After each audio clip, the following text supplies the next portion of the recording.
તો નમસ્કાર મિત્રો, સ્વાગત છે આપનું આજના તાજા નવા હવામાન સમાચારમાં। મિત્રો, ગુજરાતના આજના સમાચાર વિશે વાત કરવાની છે તો ખાસ કરીને મિત્રો અત્યારે લગાતાર મિત્રો જે હવામાનને લઈને નવા સમાચાર આવી રહ્યા છે તેની વચ્ચે આજે મિત્રો ફરી એકવાર નવી માહિતી સામે આવી છે। ગુજરાતના આવનારા 2 થી 3 દિવસના હવામાનને લઈને આપણે મિત્રો જણાવી દઈએ કે હજુ પણ બંગાળની ખાડીની અંદર લો પ્રેશર જે છે તે બની રહ્યા છે, ક્રિએટ થઈ રહ્યા છે। આપ મિત્રો જોઈ શકો કે આ બંગાળની ખાડીના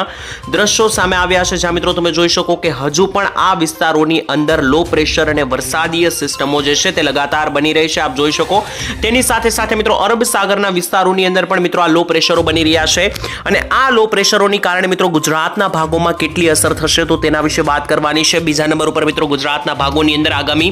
2 થી 3 દિવસો માટે હવામાન જાણકાર અંબાલાલ પટેલ, પરેશ ગોસ્વામીઓ તરફથી લગાતાર આગાહીઓ આપવામાં આવી છે। તો આગામી 2 થી 3 દિવસ ગુજરાતના ભાગોમાં ઠંડી અને માવઠાને લઈને નવી અપડેટ સામે આવી છે। તો કયા ભાગમાં માવઠાઓ પડી શકે, કયા ભાગમાં મિત્રો આવનારા દિવસોમાં ઠંડીની શરૂઆત વધારે થવાની છે, વાવાઝોડાને લઈને શું નવી અપડેટ છે, દરેક માહિતી જાણવાની છે આજના ટૂંકા અને કામના વિડીયોની અંદર। તો મિત્રો આ વિડીયો તમે અંત સુધી જોશો તો તમારે અન્ય કોઈ પણ હવામાનનો વિડીયો જોવાની જરૂરિયાત નહીં પડે। તો આ વિડીયો ખૂબ જ કામનો અને ઉપયોગી રહેવાનો છે, તો વિડીયોને અંત સુધી ચોક્કસપણે નિહાળતા રહેજો। સૌથી પહેલા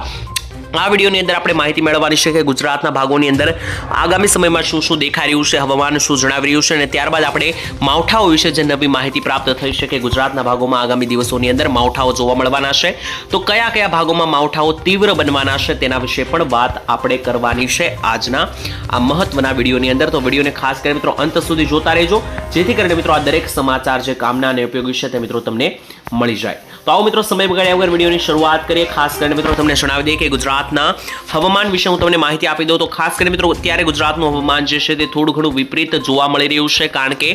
અત્યારે મિત્રો માહિતી આવી રહી છે કે ખાસ કરીને પરેશભાઈ ગોસ્વામીએ જણાવ્યું છે કે અત્યારે એવો સમય છે કે વેસ્ટર્ન ડિસ્ટર્બન્સ એટલે કે હિમાલય પરથી મિત્રો વેસ્ટર્ન ડિસ્ટર્બન્સ ગુજરાત તરફથી થઈને નીચે પસાર થઈ રહ્યા છે અને આ વેસ્ટર્ન ડિસ્ટર્બન્સને કારણે ગુજરાતમાં અત્યારે મિત્રો જે છે તે ઠંડીની ઝલક ધીમે ધીમે વધતી દેખાઈ રહી છે અને આ ઠંડી જે છે મિત્રો આગામી 2 થી 3 દિવસ સુધી રહેવાની છે અને અંબાલાલ પટેલે મિત્રો એવી માહિતી આપી છે કે આગામી 2 દિવસ માટે ઠંડીનો પણ રાઉન્ડ વધારે રહેવાનો છે અને તેની સાથે સાથે આગામી 2 દિવસ ગુજરાતના કેટલાક છૂટા છવાયા વિસ્તારોની અંદર માવઠાનો માર પણ બની શકે, માવઠાની પણ આગાહી અંબાલાલ દ્વારા જાહેર કરી દેવામાં આવી છે। તો મિત્રો આ માવઠા કયા ભાગોમાં પડશે, કયા જિલ્લાઓમાં આગાહી દેખાઈ રહી છે તેના વિશે આ વિડીયોમાં આપણે આગળ વાત કરવાની છે। પરંતુ મિત્રો આ વેસ્ટર્ન ડિસ્ટર્બન્સને લઈને જે વાત ચાલી રહી છે તેના પરથી તમને જણાવી દઈએ કે આ વેસ્ટર્ન ડિસ્ટર્બન્સ જે છે તે ઉત્તરીય ભારતથી પસાર થતા હોય છે અને આ રીતના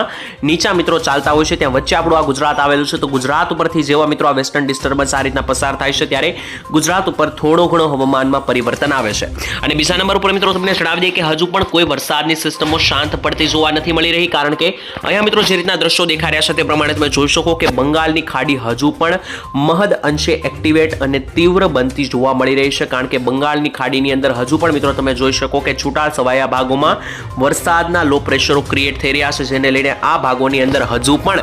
આગામી દિવસોની અંદર વરસાદ રહેવાના છે। દક્ષિણ ભારતની અંદર હજુ પણ ચોમાસાએ જાણે વિદાય ના લીધી હોય તેવું દેખાઈ રહ્યું છે, કારણ કે લગાતાર મિત્રો લો પ્રેશરની સિસ્ટમો ક્રિએટ થવાને લઈને આપ મિત્રો જોઈ શકો કે આ દક્ષિણીય ભારત જે છે તે ખાસ કરીને બેંગ્લોર અને તમિલનાડુના વિસ્તારો, આંધ્રપ્રદેશના વિસ્તારો ત્યાં હજુ પણ ભારે વરસાદની આગાહી છે। પરંતુ મિત્રો ગુજરાતમાં તેની અસર થશે કે નહીં તે તમને જણાવી દઈએ તો આ દક્ષિણ ગુજરાતના, દક્ષિણ ભારતના વિસ્તારોમાં જે આ હલચલ છે તેની મહદ અંશે થોડી ઘણી અસર ગુજરાતના હવામાનમાં પડી શકે, જેને લઈને ગુજરાતના હવામાનમાં પણ આગામી દિવસોની અંદર થોડા મહદ અંશે આપણને માવઠાઓ જોવા મળી શકે। તો આ માવઠાઓ મિત્રો ક્યારે જોવા મળવાના છે, કઈ તારીખ આસપાસ અને કેટલા મહદ અંશવાળા જોવા મળવાના છે, કેટલી તીવ્રતાના જોવા મળવાના છે, તે દરેક માહિતી જાણવી ખૂબ જ મહત્વપૂર્ણ બનવાની છે, કારણ કે ગુજરાતમાં પણ મિત્રો જે માવઠાની આગાહી આગામી 2 થી 3 દિવસ માટે જાહેર કરવામાં આવી છે તો તેના વિશે હવે આપણે વાત કરી લઈએ કે ગુજરાતના એવા કયા મિત્રો જિલ્લાઓ છે કે જ્યાં ખાસ કરીને વધારે તીવ્રતાના માવઠાઓ પડી શકે તે માહિતી મિત્રો આપણે વાદળોને આધારે જાણવાની છે। ખાસ કરીને વાદળોની જે ઊંચાઈ છે તેને આધારે આપણે મિત્રો માહિતી જાણવાની છે કે કયા ભાગોની અંદર આ દરેક માવઠાઓના રાઉન્ડો આપણને જોવા મળી શકે છે। તો શરૂઆત મિત્રો આપણે કરવાની છે ઉત્તર ગુજરાત સાથે। ઉત્તર ગુજરાતના 4 મુખ્ય જિલ્લાઓ મહેસાણા, પાટણ, બનાસકાંઠા અને સાબરકાંઠાથી શરૂઆત કરીએ કે આ 4 જિલ્લામાંથી કયા જિલ્લાની અંદર વધારે અસરો જોવા મળી શકે અને એવા કયા તાલુકાઓ છે કે જ્યાં મિત્રો માવઠાઓની અસરો જોવા મળી શકે। તો ખાસ કરીને મિત્રો જોઈ શકીએ કે મહેસાણાની આસપાસના વિસ્તારો ઉપર વાત કરીએ તો મોઢેરા, મહેસાણા, ચાણસમા, પાટણ, સિદ્ધપુરના વિસ્તારો, વડનગરના વિસ્તારો, હારીજ, રોડા, રાધનપુર અને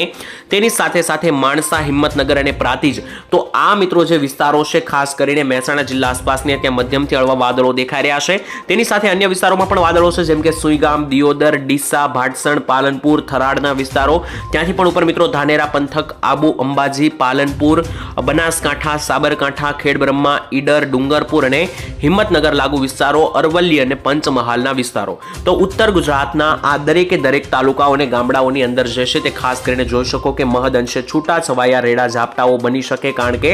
આ દરેક વિસ્તારોની અંદર ખાસ કરીને મિત્રો તમે જોઈ શકતા હશો કે વાદળોના છૂટા છવાયા રાઉન્ડ મિત્રો બની રહ્યા છે અને કાળા ડિબાંગ વાદળોના ઘેરાવાને કારણે આ દરેક જે મિત્રો પટ્ટો ઉત્તર ગુજરાતનો છે ત્યાં મિત્રો ખાસ કરીને હળવાથી મધ્યમ માવઠા અને કમોસમી ઝાપટાઓ જે છે તે પડવાના ચાન્સ બની શકે છે. ત્યાંથી મિત્રો હવે આગળ વધી અને વાત કરીએ દક્ષિણ ગુજરાતના વિસ્તારોની. તો દક્ષિણીય ગુજરાતના ભાગોની અંદર પણ આપ મિત્રો જોઈ શકો કે ઘણા બધા એવા વિસ્તારો અમુક દેખાઈ રહ્યા છે કે જ્યાં ખાસ કરીને મિત્રો અસરો જોવા મળી શકે માવઠાની. તેમાં સૌથી પહેલા તો મિત્રો વડોદરાના વિસ્તારો, ત્યાંથી મિત્રો ચાંપાનેર, બોડેલી, છોટાઉદેપુરના વિસ્તારો, બોરસદ, આણંદ, તારાપુર અને ખંભાત બાજુના વિસ્તારો, ત્યાંથી પણ નીચે મિત્રો ખાસ વાત કરીએ તો તનખાળા, ડભોઈ, રાજપીપળા, જંબુસર, ભરૂચ અને ત્યાંથી નીચે અંકલેશ્વરના વિસ્તારો, ઉમરપાડા, ડીડિયાપાડા, કોસંબા, વાંકાળ, સુરત, બારડોલી અને વ્યારા, આટલા વિસ્તારોની અંદર મિત્રો જોઈ શકો કે સફેદ વાદળો, ઊંચા વાદળો ઘેરાઈ રહ્યા છે, જેને લઈને આ વિસ્તારોમાં 13 અને 14 ડિસેમ્બરની આસપાસ મધ્યમથી હળવા ખાસ કરીને રેડા ઝાપટાઓ આપણને જોવા મળી શકે, છૂટા છવાયા ઝાપટાઓ જોવા મળી શકે છે. ત્યાંથી પણ નીચે મિત્રો જે વલસાડ અને નવસારીના ભાગો છે, આહવા, ડાંગ અને સાપુતારાના ભાગો છે, તો આ ભાગોની અંદર પણ મિત્રો વાદળોનો ક્રમ વધી રહ્યો છે અને મહારાષ્ટ્ર બોર્ડરના વિસ્તારો છે તો ત્યાં ખાસ કરીને મિત્રો મધ્યમથી હળવા ઝાપટાઓના જોર વધી શકે, જેને લઈને અત્યારે મિત્રો આગાહી અહીંયા સેટેલાઇટના માધ્યમથી દેખાઈ રહી છે. ત્યાંથી હવે આગળ વધી અને સૌરાષ્ટ્રની વાત કરી લઈએ. સૌરાષ્ટ્રના એકોએક જિલ્લાનો મિત્રો વાત કરવાની છે. સૌથી પહેલા શરૂઆત કરીએ ભાવનગર જિલ્લા સાથે. તો ભાવનગર જિલ્લાની અંદર મિત્રો ખાસ કરીને આપ જોઈ શકો કે બુધેલના વિસ્તારોથી લઈને સિંહોર, વલભીપુર, તેની સાથે પાલીતાણા, ગારિયાધાર અને તળાજા, આટલા વિસ્તારોની અંદર ખાસ કરીને આ ભાવનગર જિલ્લાની અંદર પણ મિત્રો છૂટા છવાયા હળવા ઝાપટાઓ જોવા મળે તેવી મિત્રો હાલ આગાહી જાહેર થઈ રહી છે. ત્યાંથી મિત્રો નીચે આગળ વધીએ તો ખાસ કરીને તળાજાથી લઈને પાલીતાણા, મહુવાના વિસ્તારો, રાજુલા, લીલિયા બોર્ડર, ગીર સોમનાથ જિલ્લામાં પ્રવેશ કરીએ તો ઉના, તુલસીશ્યામ, કોડીનાર, વેરાવળ, માંગરોળના વિસ્તારો, ત્યાંથી જુનાગઢ જિલ્લામાં પ્રવેશ કરીએ તો કેશોદ, મેંદરડા, મુલિયાસા, વંથાળીના વિસ્તારોથી લઈને ત્યાંથી ઉપર મિત્રો ખાસ કરીને બિલખા, જુનેજ અને સાસણ ગીરના જંગલો સુધી જે છે તે મધ્યમથી હળવા ઝાપટાઓની આગાહી કરવામાં આવી રહી છે. અમરેલી જિલ્લામાં પણ મિત્રો ખાસ કરીને આગાહી વિશે વાત કરીએ તો અમરેલી જિલ્લામાં પણ મિત્રો વાદળો દેખાઈ રહ્યા છે, જેમાં ખાસ કરીને બાબરાના વિસ્તારોથી લઈને લાઠી, અમરેલીના વિસ્તારો, ત્યાંથી બગસરા, સાવરકુંડલા, ચિત્તલ, દેરડી, ત્યાંથી મિત્રો નીચે વાઘાણિયા, લુંઘાણિયા અને ત્યાંથી પણ નીચે મિત્રો ખાંભા પંથક છે, ત્યાંની સાથે સાથે ધારી અને સાવરકુંડલાના ભાગો છે. તો આ દરેક ભાગની અંદર પણ મિત્રો ખાસ કરીને મધ્યમથી હળવા ઝાપટાઓ પડી શકે, કારણ કે આ ભાગોની અંદર પણ ઊંચા કાળા ડિબાંગ વાદળો ઘેરાઈ રહ્યા છે. ત્યાંથી મિત્રો હવે દરિયાકાંઠે આગળ વધીએ તો ખાસ કરીને પોરબંદરથી લઈને શરૂઆત કરીએ તો પોરબંદરથી કદાચ, કેશોદ, માંગરોળ, પોરબંદરના વિસ્તારો, ત્યાંથી ઉપર શિશલી, માંડવડ, ભાટિયા, દ્વારકા, ઓખા, ખંભાળિયાના વિસ્તારો, તેની સાથે લાલપુરના વિસ્તારો, જામનગરના વિસ્તારોથી લઈને કાલાવાડ, જામનગર, ધરોલ, સાવડી, વાંકાનેર, મોરબી, નવલખી, માલીવા, હાલવડ, ચોટીલા, થાણગઢ અને સુરેન્દ્રનગર, આ દરેકે દરેક મિત્રો જે દરિયાકાંઠાનો પટ્ટો છે પોરબંદરથી લઈને મોરબી સુધીનો, આ દરિયાકાંઠાના પટ્ટાની અંદર પણ મિત્રો વાદળોના લો પ્રેશરોના જોર વધી રહ્યા છે. અને ખાસ કરીને મિત્રો તમે જોઈ શકો કે ગુજરાતના સૌરાષ્ટ્રના દરેક ભાગોની અંદર આ લો પ્રેશર બધી કોરથી મિત્રો એક બાજુ થઈ રહ્યા છે અને ખાસ કરીને વાદળો જે છે તે ફેલાઈ રહ્યા છે, જેને લઈને આગામી 2 થી 3 દિવસ આ વિસ્તારોની અંદર પણ મધ્યમથી હળવા ઝાપટા આપણને જોવા મળી શકે છે. ત્યાંથી હવે આપણે આગળ વધીએ અને મધ્ય ગુજરાતની વાત કરીએ તો મધ્ય ગુજરાતની અંદર પણ ખાસ કરીને મિત્રો તમે જોઈ શકો કે અમુક એવા વિસ્તારો દેખાઈ રહ્યા છે કે જ્યાં ખાસ કરીને રેડા ઝાપટાઓ બની શકે, કારણ કે છૂટા છવાયા વાદળો બની રહ્યા છે, જેમાં ખાસ તો મિત્રો વિરમગામના વિસ્તારોથી લઈને ગાંધીનગર, અમદાવાદ, ધોળકા, મહેમદાવાદ, બાપુનગર, કપડવંજ, નડિયાદ, ત્યાંથી ઉપર મિત્રો ગોધરા, લુણાવાડાથી વિસ્તારો, દાહોદના વિસ્તારો, મહીસાગર અને ખેડા, આ દરેક વિસ્તારોથી લઈને છોટાઉદેપુરના જે નીચેના વિસ્તારો કનેક્ટ થાય છે મધ્ય ગુજરાતથી,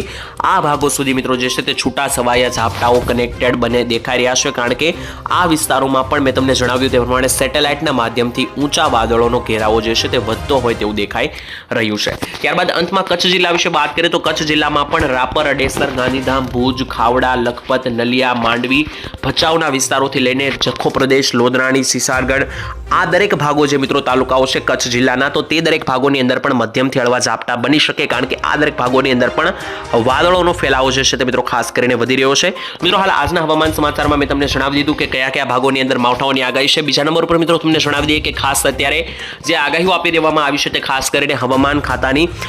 જે મિત્રો સેટેલાઇટ દેખાઈ રહી છે, તો આ સેટેલાઇટના માધ્યમથી અને વાદળોના આધારે આપવામાં આવી છે. આ આગાહી મિત્રો સાચી પડે કે નહીં તે આગળ ખાસ જોવાનું રહ્યું. જે પ્રમાણે વરસાદની નવી સિસ્ટમો બનશે તેમ હું તમને આગળના વિડીયોની અંદર દરેક નવી માહિતી આપતો રહીશ. તો જો આ વિડીયો તમને પસંદ આવે તો વિડીયોને એક લાઇક કરી દેજો અને ચેનલને સબસ્ક્રાઇબ અચૂકપણે કરી લેજો. અને ખાસ કોઈ નવી માહિતી આવશે તો ચોક્કસપણે તમારા સાથે શેર કરવામાં આવશે. ત્યાં સુધી આ વિડીયોને તમારા મિત્રો સાથે શેર કરજો વોટ્સએપ અને ફેસબુક ગ્રુપની અંદર. હું તમને મિત્રો આવતીકાલે મળીશ એક નવા હવામાન સમાચારની અંદર. ત્યાં સુધી હાલ આજ માટે વિદાય લઈએ છીએ. રજા આપશો. ધન્યવાદ. જય માતાજી.